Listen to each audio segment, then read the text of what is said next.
the Two Guys, One Shaker Cup podcast, hosted by Joshua Shaw and Ryan Buckeye. What's going on, everybody? Welcome inside Two Guys, One Shaker Cup podcast. Today we have just a riveting topic, Josh. Actually, it is. It actually is very interesting because it's not necessarily in the realm of sports nutrition or fitness, but we will kind of bring it back to the industries in which we swim in. But I get asked a lot, and from friends, family, people I've never even met before, maybe through LinkedIn, and I'm sure you do too. Like, is it worth investing extra money, especially if your business of employment is not going to pay for it? Is it worth getting a higher education, basically a graduate degree? You and I both have MBAs. We're not here to pull our dicks out and show people how big they are. This is the facts of the business, right? We have MBAs. Mine costed over six figures. I had to pay for it myself. I can't remember if you paid for yours all yourself or if you had some company funding, but still, that's a lot of money. It's a lot of money to do. So that begs the question, like, have you seen the return on investment? Is it worth investing the time and the money into basically getting 3 initials after your name within corporate America, within sports nutrition? So that's really what we want to dive into today. More of an educational piece for people who are actually maybe thinking about doing this. And now Josh and I have MBAs, right? Masters of Business Administration. This is a business degree. It's not like a doctorate of nursing or something along those lines. Like, we're going to speak in the realm of MBA because that's what we know. We can't speak to PhDs and stuff like that because they have maybe a different aspect of way of looking at their return on investment. I probably have shared the story on a previous podcast episode, but I originally was going to go to law school. So that was kind of my initial kind of first thought towards graduate school. But I just kind of took a detour towards getting my MBA and just kind of went with that. And you asked if I did. I did pay for my own. I went right after my undergrad, so I didn't go out in the corporate world and then kind of come back. I went kind of right in. It was because I got my accounting degree in 2007, so this was like right around the time when things were just collapsing. It wasn't really going really well for especially anybody with a degree in anything that had to do with accounting or finance or anything of that nature. So I decided, hey, let's kind of sit and kind of go to school for 2 more years. And so I didn't really have to, at least personally, think about like time wasted because I was still in school mode. I was just continuing with it. I didn't really get out of it. I was still really enjoying school. I went to the same university that I got my undergrad in because I really loved the university. I thought it was one of those things where it taught me a ton. It also was a state school, the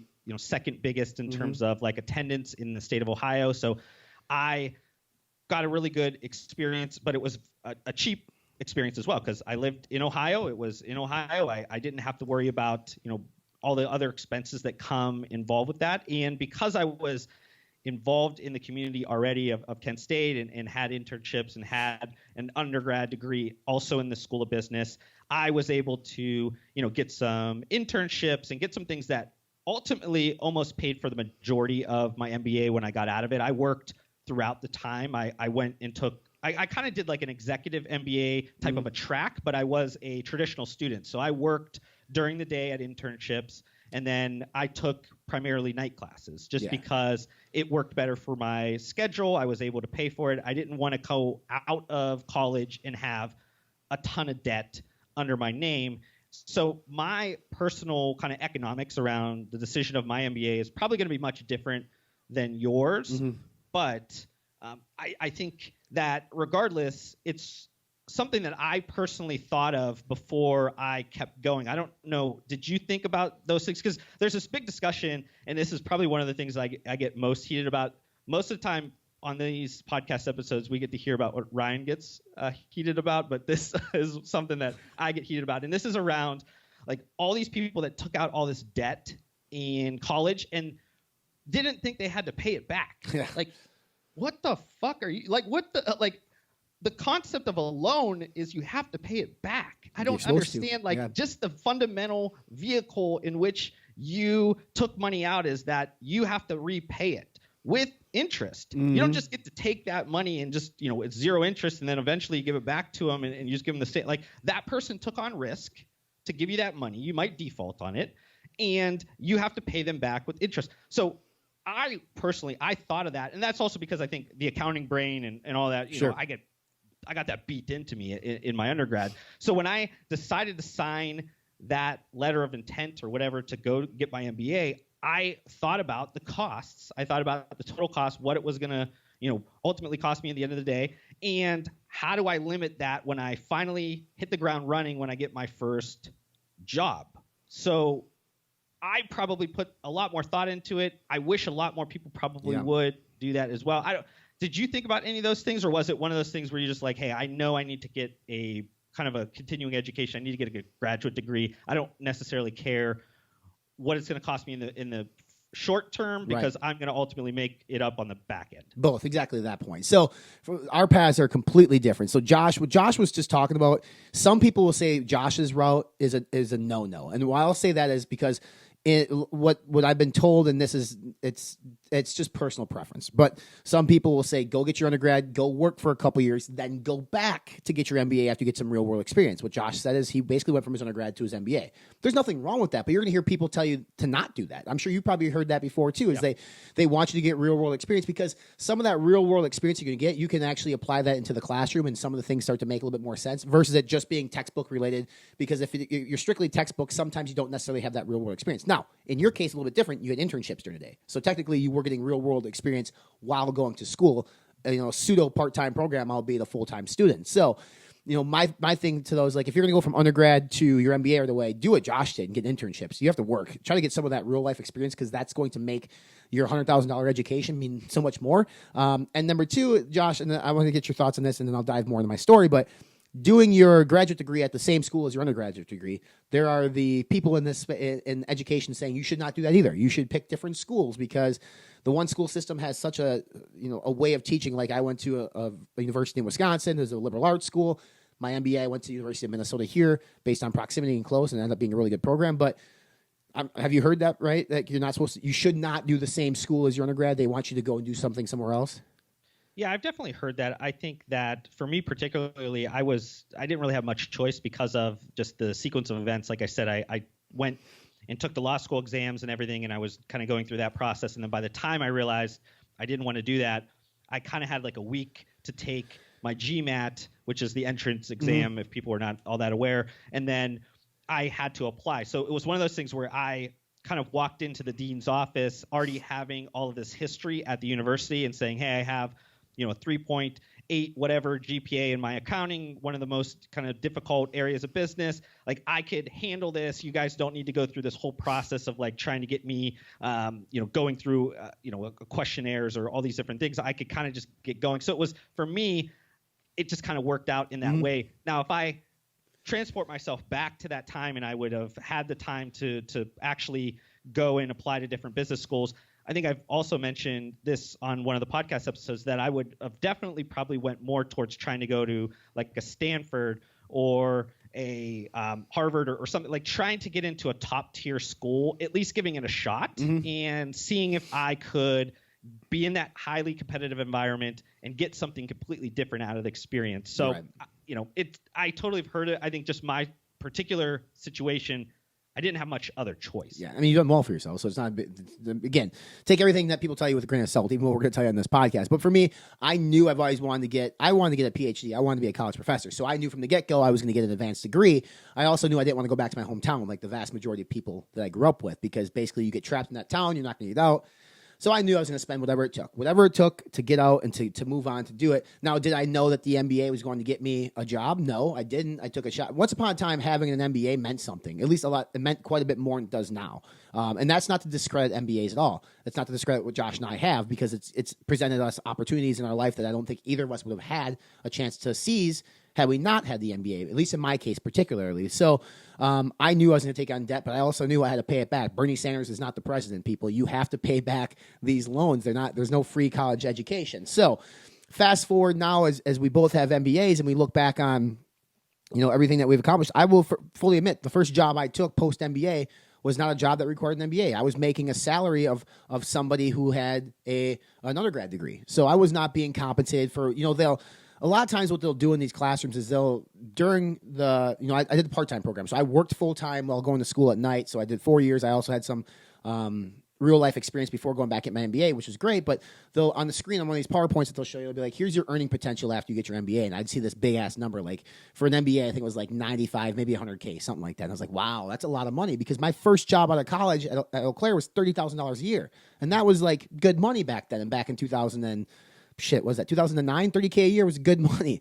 And then you see these numbers like 90,000. You're like, wow, I didn't make nearly 90,000 after I got my MBA, because I settled in this industry of sports nutrition where they just did not pay that kind of money at that point. But I wanted to be in this industry so bad that I decided to take, basically, I actually took less money for the company I went to than I was making while I was getting my MBA. I was making more money with the company I was with while getting my MBA than I got post MBA. So that tells you how much I utilized my MBA straight out of the MBA program. It didn't do shit for me then. It did change, but then it did not. Yours, I think, is a different story. Unfortunately, I don't know if I've shared this story. I know I probably have on my YouTube channel, but when I got out of my MBA program, I moved from Ohio to Las Vegas.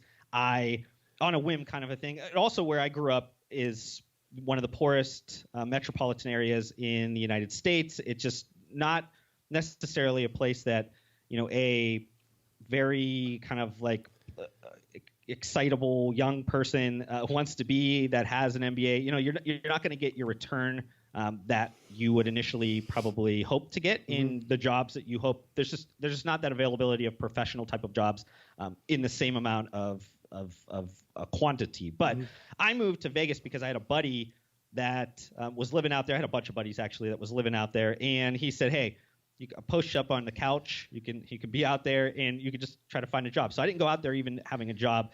So I applied, and this is 2009 as well. So you got to transport yourself back to 2009, and remember, it wasn't very good. And I unfortunately moved to Vegas, which was hit by one of the worst housing kind of areas as well. So a lot of the jobs, a lot of everything was kind of being very slow played.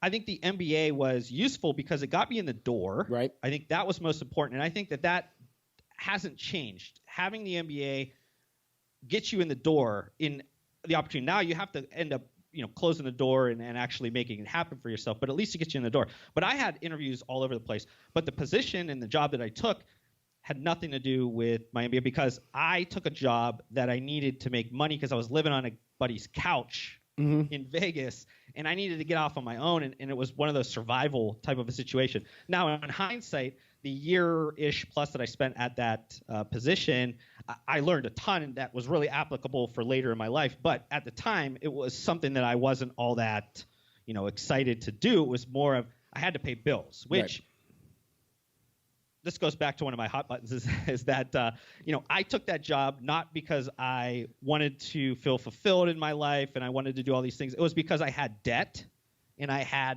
was sleeping on a couch and I needed to make money. So my first year is I didn't really go out. I didn't spend money on anything. I didn't do anything. I tried to pay back that loan as quick as possible because I wanted to make sure that when I finally got to the point where I could free myself and make the decisions that I wanted to do and fulfill my life through what I do now, I was able to do that without having a bunch of chains on me that I wouldn't be able to spread my wings and go with it. So I took a lot probably of a different path here than a lot of other people. But I guess we talked about this a little bit. You talked about it a little bit. Like it doesn't mean the MBA doesn't mean as much. Right. And this was kind of the topic, or at least why this was brought up initially. Me and Ryan were kind of talking about this and why we decided on the subject is because just college in general has been eroded. Like the brand of college has been eroded. Like a lot of companies now are not needing you to have a degree in a lot of senses. A lot of very big public companies, tech companies, things like that, they're not really expecting you to have those things. There's that side of it where a lot of people are expecting you to probably get education in other facets of your life, not necessarily from school. But it also comes down to like education system being broken, not necessarily like people don't have that much confidence in the education system as a whole. And to take this even one step further than that is that a lot of the colleges are struggling right now. There's colleges that are closing, especially ones that don't have a lot of like general funds and a lot of things from donors and things of that nature. There's a lot of retraction in college. So what they're ended up doing is now they're eroding their brand name, by doing online programs, doing all these different things. So all of a sudden it becomes more available to people. They can make more money even if you're not in that area, which is great for the college, but for the actual value of that degree, that brand name that was on your degree changes, because all of a sudden now you and I that had to go to the physical university, had to go take physical classes, had to do all those types of things. We had to give up and sacrifice a lot more out of our lives to do that. Now all of a sudden, 10 years later, things are different, and now people are getting graduate degrees in their part-time and on the weekends and things of that nature, and it's just different. For some reason, everything's kind of broken down in the system, and it doesn't mean as much as it used to. Right. Just because you have an MBA or a master's degree does not mean you're smart either. Let's keep that in mind. Being book smart, completely different than being street smart. You hear that quite a bit too. I know plenty of people with master's degrees that are dumber than a box of fucking rocks. I mean, they're just stupid. I don't care if they're listening. You are stupid. But to Josh's point, like, there are gatekeepers in the world, in corporate America or in jobs. The big gatekeeper is a digital spider, a digital crawler that'll crawl your resume or crawl your LinkedIn profile. And if you happen to have an MBA on there, you now are a candidate for whatever job openings there may be. Or it gets your foot in the door. Once your foot's in the door, to Josh's point, it's on you to seal that interview. It's on you to slam that door shut and get that job. But so that's the thing, like that $600 or that six-figure piece of paper, it's helped me get my foot in the door for places. So I've gotten jobs where I was able to demand a little bit more money after that first one in the sports nutrition field because I had that. Now, they gave it to me, or they agree with me on terms of compensation because I had an MBA, and they thought, like, here's what an MBA does. I think it shows employers you have potential for more. Like you have what they call learning agility, which means you have like this vacancy in your brain to absorb more information and to excel in things. Because listen, an MBA is not necessarily hard, but there's a lot that goes into it. There's a commitment, to Josh's point. Especially if you take some time away from school and you go back to it, it's hard to get recalibrated into that type of environment. It's not the super, and your case, you took the GMAT right away. I took the GMAT 4 years after college. That motherfucker was more difficult than it needed to be because I had not used a TI-83 calculator in years, and like you weren't even able to use one on the GMAT. But that's the biggest thing. I think the learning agility that employers see, like, okay, this guy has an MBA. He may not have all the skills we need today, but he has the capacity and the capabilities to be able to absorb the information to be who we want him to be. So he or she has potential. Now, if you look at sports nutrition, you look at fitness, do you need an MBA in this field? And the answer is no. I mean, you look at some of these supplement company owners, I bet there's probably a handful of these owners out there that don't even have a high school degree, I mean, so you don't necessarily need to have a collegiate degree or a high school degree as long as you can understand, basically some of the formula stuff is not that important, but you can understand some digital marketing things. Like, you can excel and become extremely rich. You and I have had this conversation off camera before. We can have it on camera too. The amount of CEOs that I've met in this industry that are unprofessional and childish is unbelievable. And it's part of that, and we've talked about this, because maybe they lack structure in terms of an education structure. So if anything, an education can give them basically a way to behave that they just lack, but they just happen to do very good. They maybe hired the right people. They got good at digital marketing. They still might act like a child, but they have a lot more money in their wallets than you and I, Josh, and you and I spent a lot more money on education than they did. So do you need an MBA in this field? Absolutely you do not. It could be a detriment in some cases. I know for me, there, at least initially when I was in the industry, I would try to use like logic-based arguments and try to really kind of construct an argument around what I believed was the right path to success and plan of action and all these types of things. What it ended up happening in the industry, a lot of times it's based around emotions, raw emotions, and emotions and logic tend not to match up very well. So you end up getting extremely frustrated, especially if you're trying to elevate a particular owner's thought patterns or a brand's maybe standard operating procedures or anything like that. Like, I remember a few times going in and saying, hey, do you guys have this kind of structured in a way that makes sense, that could be replicated? Is there expectations for your employees? Like, they had absolutely no idea what I was talking about in any of those types of situations. And what that ended up doing was it kind of hurt in a way where, because initially you think, hey, we need to do those things, but there's a point where a lot of what you should do and what you actually have to do to be successful are much different. And at least at the beginning of my kind of career, I was too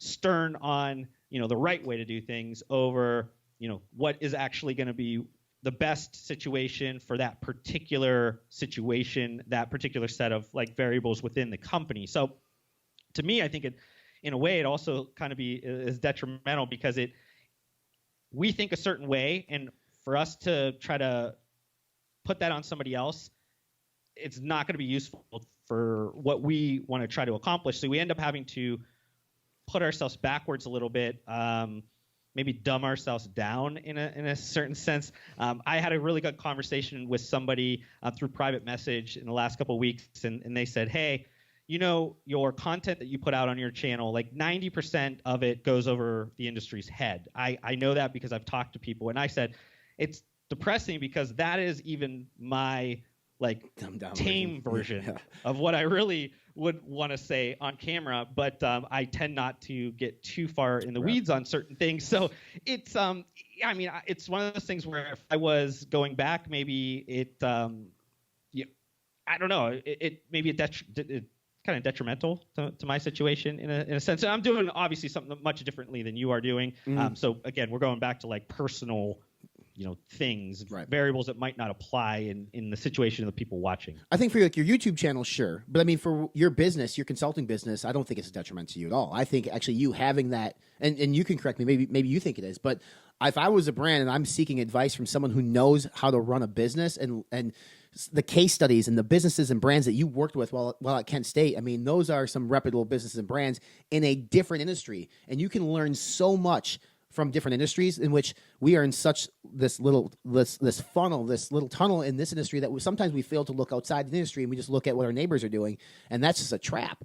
So bringing in somebody with an MBA, somebody with a different way of thinking is a breath of fresh air. And I always find myself asking, like, what if this industry had all the owners had an MBA or all the owners had like a doctorate in business? Like, how different would this space be? Because if you look at, say, like a General Mills, where I was at, you could not be in the position that I was in terms of running a brand unless you had an MBA. So if you did not have one, the company would pay to send you back to school just so you'd get one.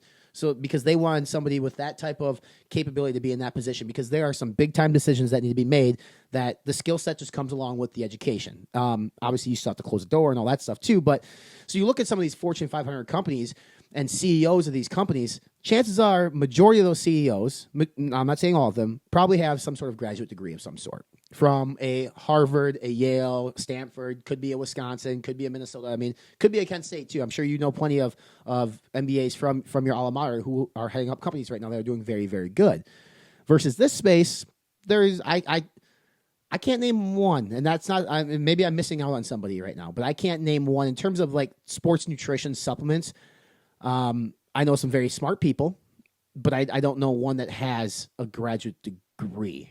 Do you? I don't know. I don't know about that one, but I think a real one, not one from the University of Phoenix. I mean, like a real fucking graduate degree. I can't think of one. South Harmon Institute of Technology. Yeah, South Harmon. I mean, if you look at like a Glambia or a Nutrabolt, they may have somebody because it's a bigger company and a bigger P&L.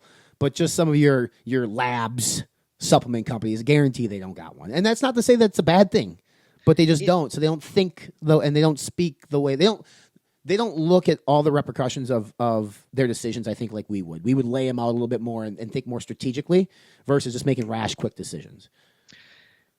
You said what would happen if everybody had MBAs. Honestly, I think that the industry wouldn't have progressed as fast as it has. You're probably right. Because of the risk taking that goes involved when you don't have one of those degrees and you don't understand all your different bounds of like exposure and liabilities and things like that. Like MBAs, especially an accounting person with an MBA, like I think about risk much differently, and that ultimately probably hurts the speed in which if I was running one of these brands, I would operate. Now, that is probably very similar to what you see like from the technology industry. That is another area where there's a lot of people that don't technically have degrees. They didn't finish college. They didn't whatever. They're just very either creative coding wise, or they have some very big vision, and they were able to get enough of people around that vision to execute on it.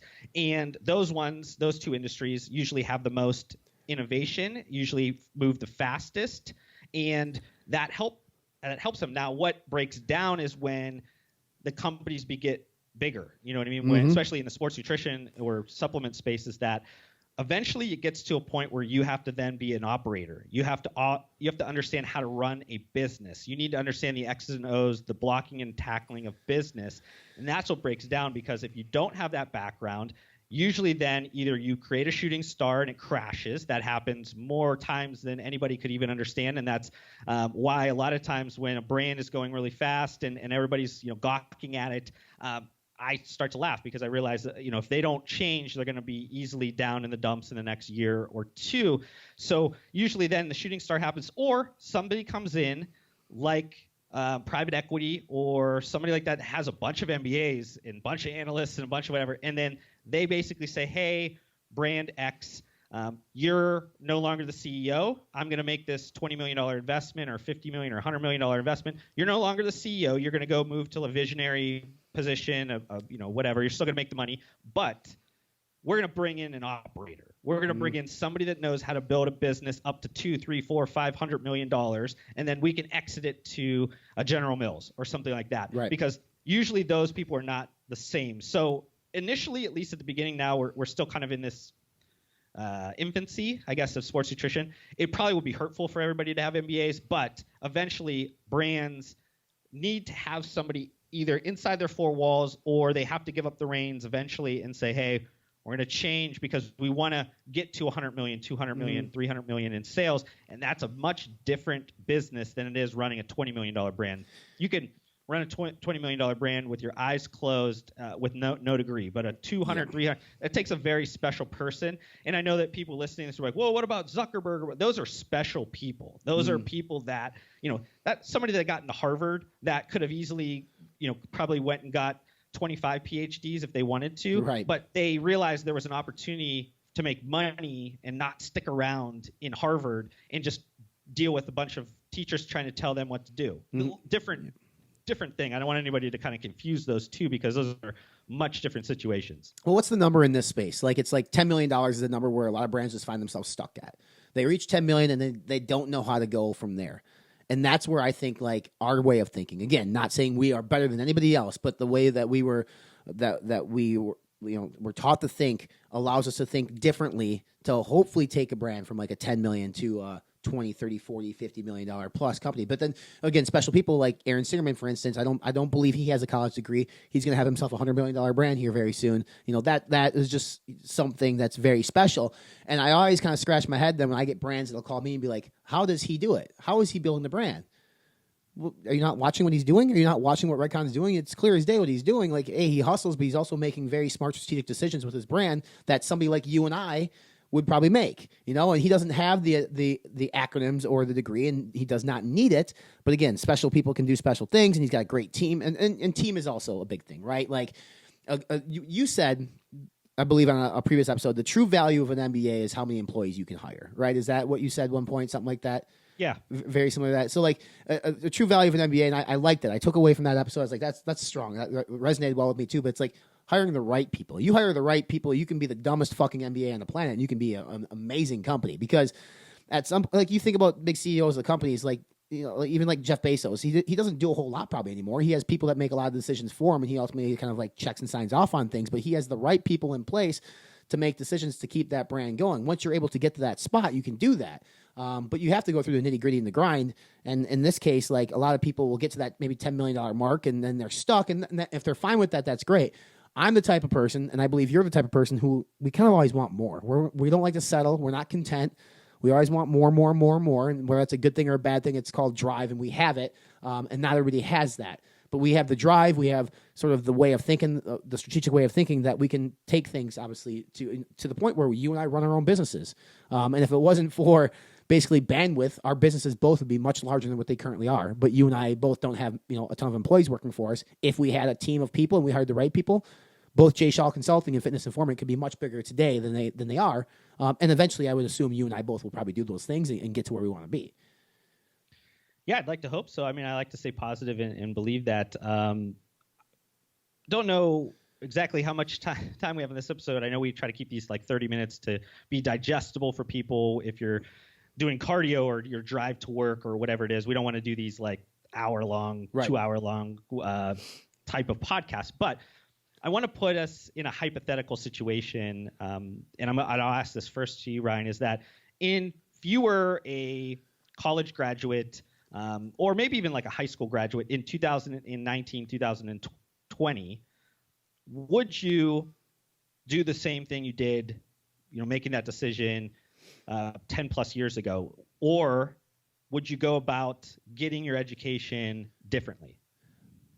Today, I probably would do the same thing, and that's just based on what I know. So I don't know a lot of differentiated ways people are doing things, but in the instance of my daughter who just turned 1, I did set up a 529 for her, but I would rather take that money out at that point when she turns 18 and say start a business and don't go to school. That's obviously 17 years from now. So my way of thinking is different between today. I probably still would do the traditional college route. Not to say that's the right thing. I guess it depends on what type of skills I would do in high school and if I'm really good at something. And if I am, maybe I don't have to go. But I think my gut says I would still go. But for my daughter 17 years from now, I don't think college will be what it is today or even yesterday. I think she'll do something differently. So it really just depends on what environment you're saturated in and what you're good at. But for me, yeah, I'll take the traditional, conventional way and say I would still do school, but I would also explore options that did not contain school that I did not do back then. Yeah, I guess I'll answer this, and I'm trying my hardest while you were answering. I was thinking to try to make sure I put myself in a mindset of where I was when I was 18, not where I am when I'm so 34, long ago. Because my mindset is much different. Like my confidence, just how strong I believe I'm able to achieve things, and I whatever. But I honestly, because I had so many internships, and I think I also was lucky enough that my first kind of job was within watching my dad as an entrepreneur. I don't know if he listens to these episodes or not, but Hi, Dad. I'm not going to give him too much credit to say that he was a great entrepreneur. But I was able enough to actually listen and watch and kind of take the good and throw away the bad. But those types of situations, like the idea of internships or apprenticeships or spec work or getting the closest you can to the fire, like being like if you have an entrepreneur or somebody, like if you were really into like Aaron Sigerman, you wanted to be in the space, you wanted to be like for you to say, I want to go work for you for 3 months for free. I just want to be close and have access. I want to be in the room, but I'll do anything you ask for me for 3 months, and I don't want you to pay me one dime. Like that would be much more enriching than getting an MBA and doing all these different things. Now, what I would say is it takes a special probably person to do that, to be able to get the value that you want, because there's one thing to be able to like watch and listen and learn and do all those things, but also be able to apply and take that very nuanced situation and be able to apply it in a bunch of different ways. So you have to kind of pair that also with, learning on YouTube or books or whatever it is. Like all the information's out there. Like even in this case, like if you are a 20-year-old kid and you want to be in the sports nutrition space, if you watched my 200 videos, you probably would get a ton more information than you're ever going to get in any college courses around this particular industry. Because there's no resources out there for that. Right. So there's other ways to learn.